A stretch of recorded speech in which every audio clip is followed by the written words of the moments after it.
We were very proud because when we were doing an ADR session at the end of the film with Jeffrey Rush, who's from Australia, when he saw some of the images of the Sydney Harbour here, especially that one opening shot, he said, you guys just nailed it. You did it. It's Sydney. Yeah, he was really impressed. Duck!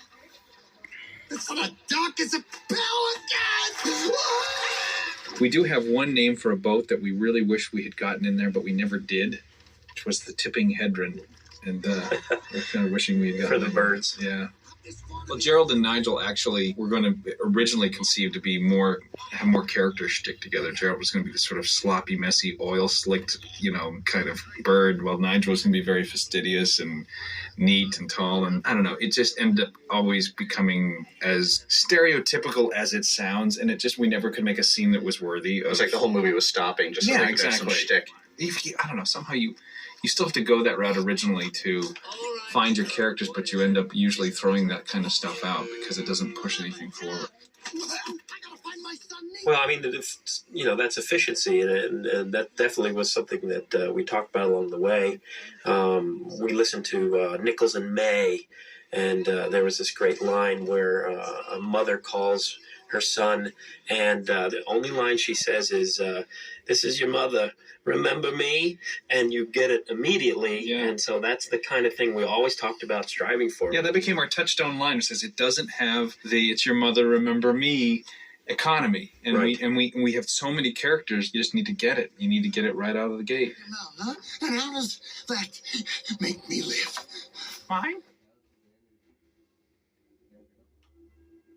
A lot of people don't realize that seagulls actually speak in other languages than English. Mine. Mio. Mien. Mine. Meo. Bogano. Me. Moi. Shelly. Moya. Akin. Thikamu. Miro. Moi. Monument. Lomsa.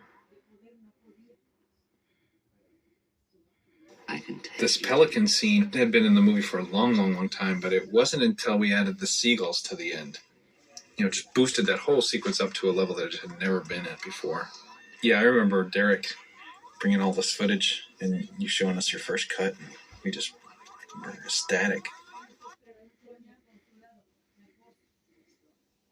In a big action scene like this pelican sequence, we'll oftentimes build much more footage than we'll end up using in the final film. I think this was 3-1 approximately for footage that we created and then the shots that were actually used in the final film. What we actually did in the scene is, we knew the basic action that needed to happen. Nigel needs to take off with Father and Dory in his beak, swoop into the water, and then fly around being chased by the seagulls.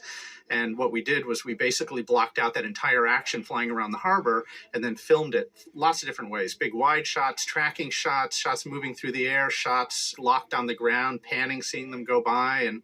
And we just really went to town building a huge amount of footage. And then we found the final scene in the editing room.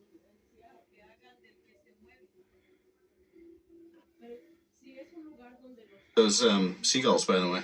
I believe it's Andrew Stanton, director of Finding Nemo. How many... Were you going to let anyone else do voices in this film? Oh, see, I knew it was going to go there. Keep it to yourself. Is that because you haven't won an Oscar? You have to get your voice in everywhere you can. Okay, first of all, this will never make it to the DVD now. Well, in that case...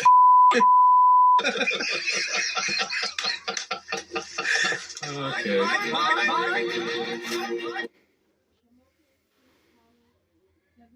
This is Nigel.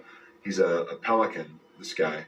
And figuring out how to make this guy fly is a mechanical thing because we're looking at like these live action clips to see, well, how does the real bird fly? And then you want to plus the mechanics and you want to put in some character. You want to say, well, what is this character all about? Well, pelicans by nature are very kind of awkward creatures. They're incredible, but they're very awkward when the way they move, and they're very kind of gangly. So I thought, well, what if I put some overlap into this thing and really make it a little more cartoony?